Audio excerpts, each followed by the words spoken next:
Hello, here I am again, back in front of the mic, to talk. More specifically, about not Intergalactic, even though I said I was going to do Intergalactic. I'm still working on a script for that. I don't know how I'm going to approach it, uh, just yet. If I want to do like a trailer breakdown or just talking about it in general, or the kind of don't want to talk about the reception only because where it's gone, but we'll see. Still working on it. Uh, been busy over the past few days, so yeah. Uh, today, more specifically, I want to do a no script type of video and talk about the recent developments of the Switch 2, or rather, no developments at all from Nintendo themselves. Uh, this console has been pretty much all but announced officially. Uh, I guess accessory companies and companies in general have taken it into their own hands, and I'm going to talk about that a little bit, and my perspective on the whole thing, uh, in this video. So I guess we'll start. There was an insider leak earlier this week, or should I say, yesterday, talking about a third-party developer saying that a January reveal is imminent for the Switch 2. Um, in that leak, he mentions Nintendo New Year's news and how it's going to be somewhat early in January. I'll have all my sources and stuff down below.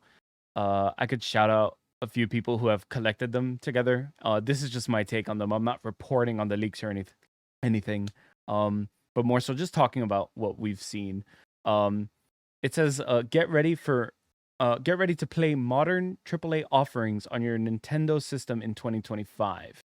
Now, I'm just gonna start by saying I do believe this, and I've always thought we were getting a January release. Uh, I do wrongly think we're getting a January announcement and a March release. I just realized I said January release. I meant January announcement with a March release.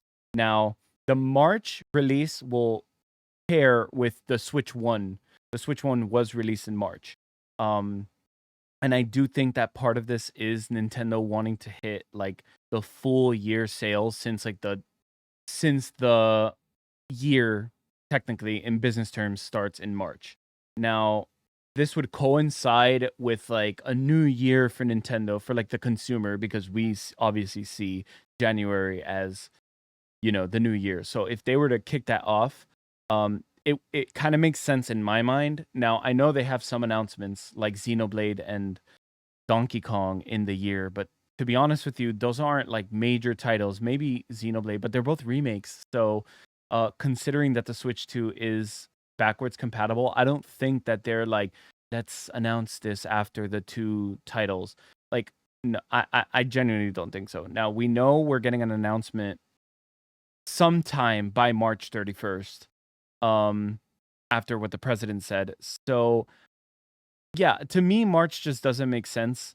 Why would they announce it in the new cycle for the year? Like, to me, it makes sense that they want a full year of sales. Now, pre-orders might count if they like open it in March, whatever the case is, but it makes more sense to me that they announce it in January. Now, I feel like I'm sort of backed up by these companies leaking all these things, like Dbrand leaking the case, and then the CEO just flat out coming out and saying, "Yeah, like the new console's in there."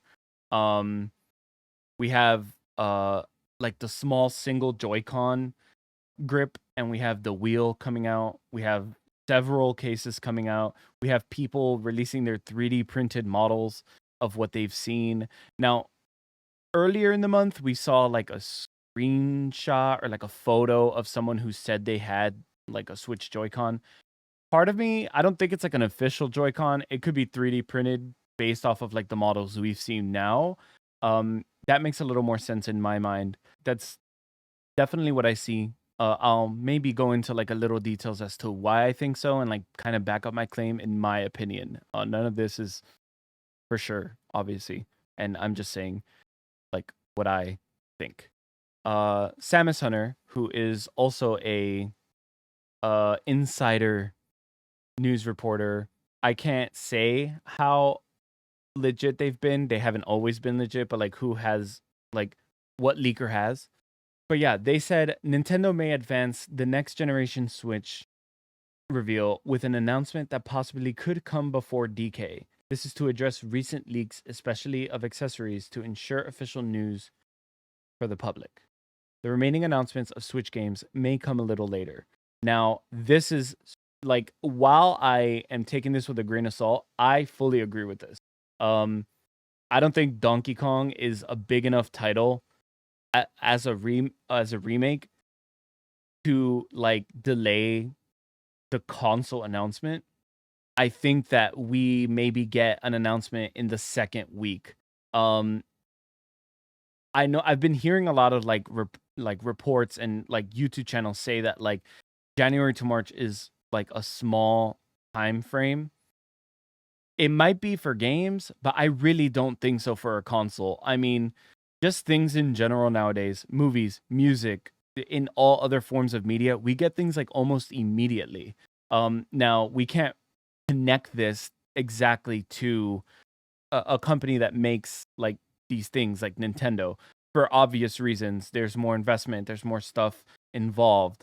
However, we could look a month ago to the PS5 Pro. Now, granted, it's an updated PS5, but from what I'm seeing, this is an updated Switch. So I don't think they need 6 months to develop, an announcement and after announcement, after commercial, after this to develop this. I think they know that people want a Switch. People are still buying the Switch 1. So, like, considering how popular the console is, 2 months for announcements doesn't seem big to me. That seems logical, honestly. From the announcement to the pre-orders, the PS5 Pro gave us what, a week, and then another 3 weeks for release. Like I said, it's an upgrade to an older console, but it still is a console, especially with the price. You're expecting people to dish out $700, $800 in 2 weeks, and people still did it. Like, it doesn't make sense that Nintendo wouldn't do this. Um, Another thing is, I know this isn't a global thing, but maybe it does affect globally. But I'm just speaking based off of where I'm from. I'm from the United States. I'm almost positive a Japanese company is looking at um the tariffs that are rumored to be put in place. This isn't to get political, it's just the truth. Um, if tariffs are put in place, this would affect Nintendo's sales. So to me, they want to kind of beat that before anything becomes official. I think they would try and get as many sales as possible before these tariffs kick in. This is all speculation, of course, but it just makes sense to me looking at things not announcement wise. This is like, to me, investment wise and money wise, it makes more sense for them to announce it as soon as possible from when they announce it. And to me, if that's in January, March makes sense. Um, Now the leakers and these companies like releasing these things, I don't think they'll get in trouble. Um, it kind of sounds to me like there was NDAs in place for, like a time window. Like you can't release anything before this date. But like I just said, like these companies are making things, stocking them. They're probably losing money and they're probably very upset that Nintendo hasn't released this. So for all we know, and I'm not saying this is legit, but it makes sense to me, these NDAs were probably up. And now that these NDAs are up, they're like, well, we're going to release your stuff if you aren't, because we kind of need to hit these sales to make this money. There's some of these companies are already taking pre-orders. Like, it just makes sense to me. Now with games, that's a different story. For all we know, they're waiting for development to advance in some of these games, and that's why they haven't announced anything. Though I'm sure they do have, a game lineup already. Um, I know they mentioned Metroid and Pokemon specifically being Switch titles, but I could definitely see Nintendo doing something like what they did with Breath of the Wild back in the Switch 1, where it's kind of like you could play it on the Switch, but it is, a Switch 2 title or something like that. And yeah, I could see that. And I kind of hope they do. Now, moving away from the whole speculation stuff and leaks and all this stuff, which I'm not really fond of talking about. I think they're cool to watch, but it's pretty much grain of salt stuff. I want to talk about my expectations and what I want from the Switch. Now, my biggest one, and I also want to say before we go in, the Switch announcement, Switch 2, whatever they call it, I think it's great. I don't really care for it. I care for what the console could do. And I'll go into a little bit my expectation. So, my biggest expectation was to play Switch 1 titles on the Switch 2. I was hoping they would allow some type of backwards compatibility, and I've been preparing for that. Given their track record, you could almost expect them to, with the 3DS and the new 3DS, and allowing cartridges, and from the Wii to the Wii U, the GameCube to the Wii. Like, I was expecting backwards compatibility. So, considering they came out and did that, already checked off one of my expectations. I know people want 60 frames, uh, PS4 graphics. That's kind of the expectation right now based off of the leaks. But to be honest with you, I don't really want that. I just want my games to run well. To be honest with you, the Switch 1 was amazing for its time, but it's showing its age. And I want to play games like Astral Chain and Xenoblade without getting dizzy, without hating how these games look, because they're amazing games and they deserve quality. Not saying Nintendo doesn't give quality, because some of their first parties look insane and I don't know what they're cooking there, but some don't look good. No one could tell me Pokemon looks good. They don't. They look horrible. So with that being said, while I think 60 frames would be great, I would take a lower resolution 60 frames than like a high resolution or higher graphics, lower frame rate. I don't know the technical stuff behind that. I just want my games to look good. Point blank period. I can't put it any other way. Another thing I want is for our Switch 1 games to get like updates, kind of like what they did with the PS5, like, oh, content updates and they're free and we get the quality. Frame rate locks unlocked, some graphics looking better, and stuff like that. Just easy, simple stuff in general. That would be a day one. It's gonna be a day one buy for me anyway, but that would be like a super day one buy. I might even get two just for that. Yeah, that's pretty much where I wanted to go with this. I guess I'll end the video with some games I want to see come, if it's ports of like these modern AAA games that they're talking about. I guess I'll throw 5 that I want to see. 5, I guess, seems fair. I could go on rambling about more, but I'll give 5. Why not 5? Okay, so first, I think it's very obvious. I want Elden Ring. I guess I'm going to cheat a little bit on my first one, which I shouldn't, but I'm going to just say FromSoft games. We have one. I would love Dark Souls 2.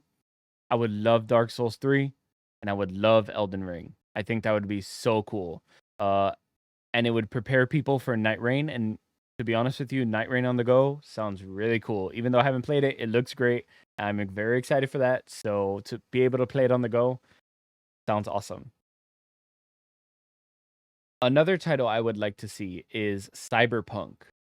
I think that would be, to the average console gamer, not like intense gamers, but Cyberpunk is that game that I feel like if you add to your console, it would be like one of those, look at what our console could do. And it would be like a very hard hitter. And I think that would be awesome. The third titles I would like to see, and I'm saying titles because it's kind of one, but it's also two, would be Final Fantasy VII Remake and Rebirth. These games, Square Enix already has a relationship with Nintendo, and Sony is like putting them on PC. So I think it would be really cool to play these on there. I haven't played them yet. I don't know if I mentioned it earlier, but I'm more of like a handheld gamer. My Portal sees more play than my actual PlayStation itself. Uh, I feel like I get more game time, lounging in bed or on the go. And those are very long games, so I think it would be really cool if they could play natively on the console. Fourth game I would put is Persona 3 Reload. We already have Persona 5, and we have 4 and P3P, but I think Reload is another game that I'm waiting to play. And the handheld way would be the way for me to go. It looks awesome already, and I would not mind taking like a small little hit graphically if I could play it on the go. And the last one, I'm not cheating with this one, and I'm not bundling them together only because I think this game does deserve its own spot, and that's Metaphor. I would super buy this game again if it was on the Switch too, and I would probably play it on the go. This game is amazing. I said it in my video earlier. Since my video, I have beat it, and I am still as shocked now as I was then. I think it's my game of the year, and I think it's my game of. Well, I'm not gonna say of the decade because Elden Ring is right there, but it's definitely one of my top games of the decade. And I think more people need to play this. I think it needs to be more accessible. And I think the Switch 2 is the way to do it. All right, and that's my top 5. One last thing, and this is just me, coping. I'm really hoping it's out in March, only because I'm going to Japan in April, and I think it'd be so cool if I could take it with me and play this and these new games on, the airplane there, or just play it there in general. And if I have a hard time getting it here, I can maybe get one over there. But this is just me coping, and this is me, you know, concluding the video. So yeah, with that being said, this was me rambling again. If you liked this, please give it a thumbs up, leave feedback down below, follow me on Blue Sky. I might add my Discord. I don't know if I want people to have my personal Discord, but I might make one for the channel if people just want to chat, or maybe I'll wait to do that. I don't know. For now, just follow me on Blue Sky and we could talk there. And if you follow me on Blue Sky, say hi. Yeah. That's it. Thank you for watching another video of me rambling, and goodbye.